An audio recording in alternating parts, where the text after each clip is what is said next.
You're fairly busy, dude. I'll just launch into an intro and we'll just start yakking. Sounds good, bro. Yep, Man. let's do it. Cool, cool. Hey, how you all going? It's Jai, that Aussie metal guy here with Crank and with that metalstation.com. And today I'm getting to have a chat with Ricky Warwick from Thin Lizzy, the almighty Black Star Riders, and he's releasing his fifth solo album today. I think it's today, 19th, or tomorrow, depending on where you are in the world. But today, man, so fairly busy. Congratulations on the album. It's a cracking album, dude. Thank you very much. Thanks for having me on the show. Good to be here. Absolute pleasure, man. I've been a fan of your work for a long time now. It's Thank really you. cool to get to have a chat to you. I was really excited about October when I got to see the Fighting Heart track drop, and I'm like, cool. This is cool. I like this. And here I am having a chat with you, man. Yeah, right. Can you tell me a little bit about the making of this album, when you started kind of getting pre-production ready for it? We started way back in 2018. Okay. Myself and Keith Nelson, who I co we just did a record with. People will be aware of Keith from Keith being in the band Buckcherry for many years. So we started writing and working on the songs 2018, doing the demos, and then we actually went into the studio to record the album April 2019. So it's been done for a while. We recorded, did everything here in Los Angeles, all the pre-production here, and all the recording here in LA. Yep. What was that process like there? The recording and production there with Keith?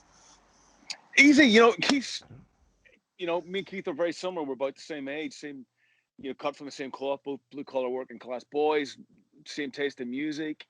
There's no bullshit with this. There's no, there's a great honesty and a great chemistry between us. We're kind of like kindred spirits. So it was a real laid back, chilled approach working with them. We're both brutally honest with each other as well, which I think was very conducive to how the album,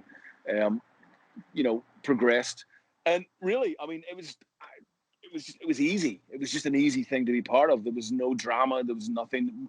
Writing a song with Keith is great fun. Being in the studio with Keith is great fun. We put together a great band to record the actual backing tracks with Xavier Muriel, another ex-Buckcherry member, yeah, and Robbie Crane came in on. Yeah, Robbie from Black Star Riders on bass guitar. That was killer. So I mean, really, it was just one of those things. It was just it was a dream making the record. A lot of fun. Yeah, well, it has that feel to me. It feels like a real honest, personal album, but it feels like a real fun album. Listening to this, you've got all your friends on board. You brought in your friends, and it just feels like that honest, personal album, but it's very fun as well. Is that kind of what you're going for? I think so. I think it's quite a positive record. I don't think it's too dark. Obviously, some of the lyrics could be a bit heavy in places, but I think there's the kind of thing. Okay, this is not so good, but I can see the light at the end of the tunnel. But yeah, we wanted to write a real uplifting rock and roll album with big guitars and big anthemic choruses. I think that if we had one mandate, that was it. And I believe we achieved it. Yeah, well, it's got amazing guitar solos in it. You got Luke on here. I want to get this right. You got Andy Taylor, Duran Duran, Power Station, laying down some guitar solos. It's a great album. And the track that I really love, as a father of three daughters, is the track you done with your daughter, man, Pepper. That is an amazing track. When I first heard that, I was just blown away. And as a father, it made me proud. It'll hit home. I mean, I have three girls as well, and Pepper is my youngest daughter, and I wrote the song really for her.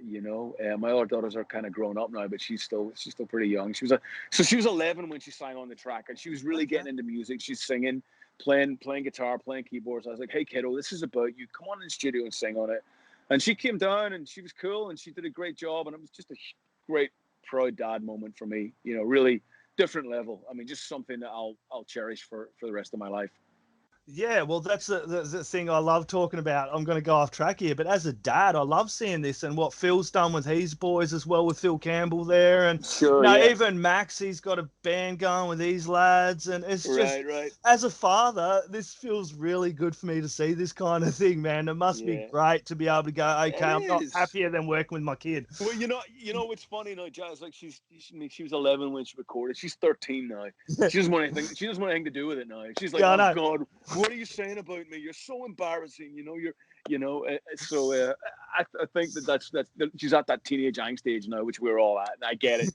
So I've tried to sort of say, hey, come on, I'm doing an online show. Let's do the song. And you sing. She's like, nope, not doing it. You know. So, but I'm like, I've got her on there for all posterity. So well, that's good. You got her right before that teenage stage, because I got two daughters that are teenagers as well, a 16-year-old and 14-year-old, and they think I'm the daggiest dad in the world. I'll be like, they do. I'm going to chat to this guy today. I'm doing this, and they're like, I don't care, Dad. Whatever, you know. Of course, and that's the way it should be, man. Bless him.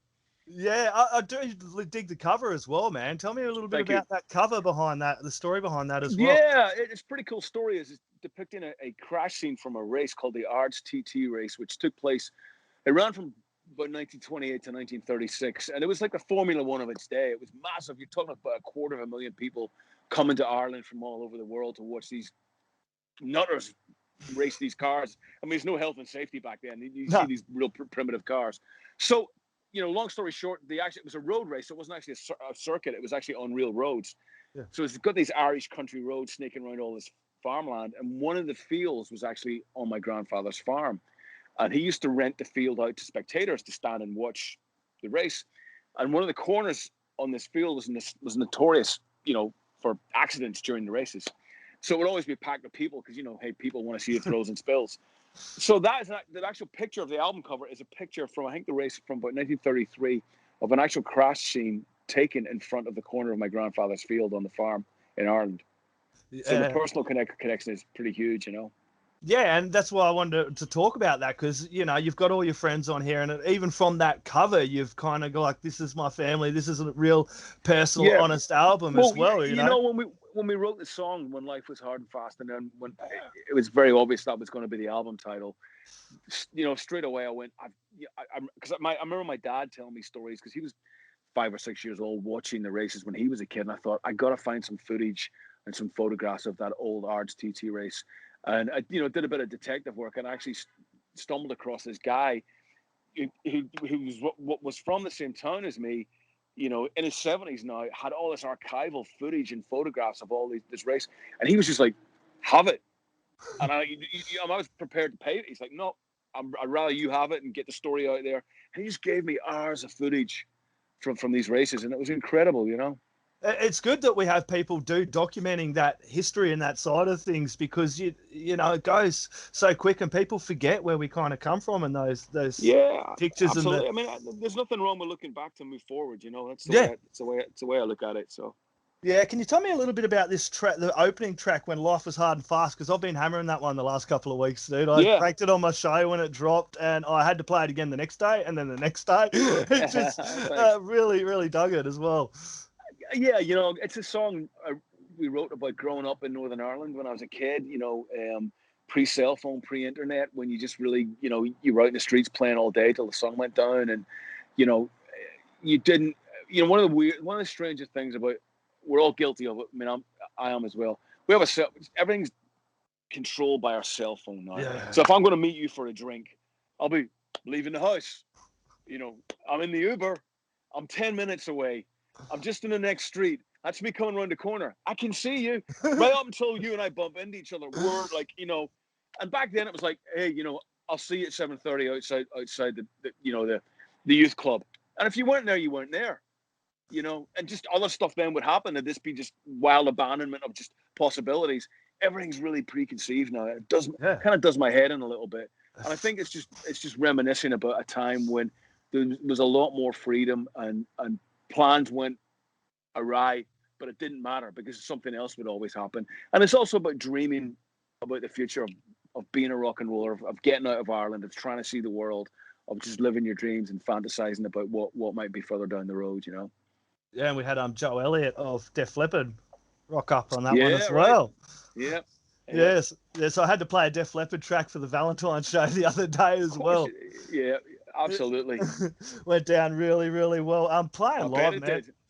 Gotta ask about playing live. I suppose I'm thinking maybe 2021, no internationals, man. What are you thinking your way as well? It's not looking good, you know. Obviously we're slowly starting to come out of the craziness with the vaccines and the numbers are going down here. I'm in Los Angeles. They've really dropped the last week or two, but there's still a long way to go yet. There really is. And, you know, I'm thinking end of the year, definitely 2022, sadly. I mean, but hey, I mean, I wanted to be back personally where we can go to gigs and it's, you know, it's blood, sweat and beers and we're socializing and we're vibing off the music. I don't want to play to people in pods or people that are 6 feet apart and everybody's worried about, am I going to get sick?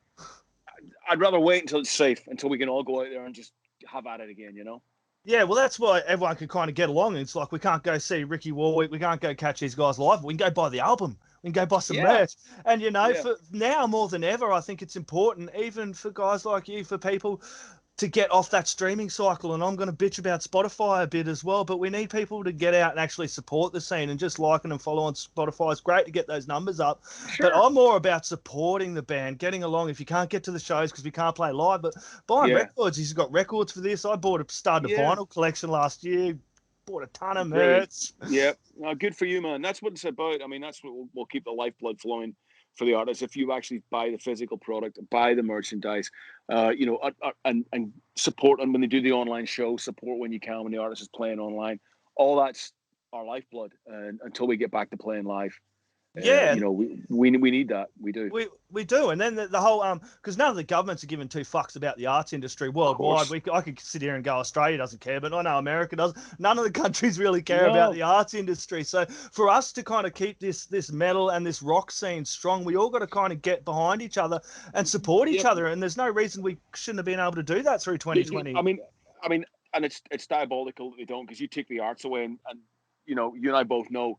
There'll be people on the streets. There'll be revolution in a blink of an eye. You take all that away. You take the movies, the books, the poetry, the video games, the music, everything that's kept us sane for the last 13, 14 months while this has been going on. You take that out of the equation, you better believe there'll be riots. And the fact that the governments can't seem to appreciate what the arts does for the human psyche, mentally and physically, it's criminal. It's brutal. It pisses me off, you know? And I don't know why. Hopefully it'll change. I don't know, but it's just I don't get it. It pisses me off too. And then Australia, we've just had this thing where Facebook has ripped down all the news sites. I saw that, and that's even music media, like even publications like me have had their sites ripped down, and other guys I know that have been writing in the music industry for years. Like we've all got websites and that, but you kind of go through Facebook because it's the beast that you go through, dude. Of course, Now we've just woken up like yesterday and everything's been ripped down. All the music kind of news, like there's some sites going, and even if we go to click onto them, there's just nothing there. Like some guys, 10 years plus, like working on their pages and making a presence just to have all the artist pages in Australia now have just been. The artist pages are still there, but news media. So all the news media are gone, and music media, like myself, I'm music media, but I still got a radio show, so I can still got a bit of pedestal. We still got our website and that. Yeah, we're set up by a Swedish guy, so I think that's why we're still okay.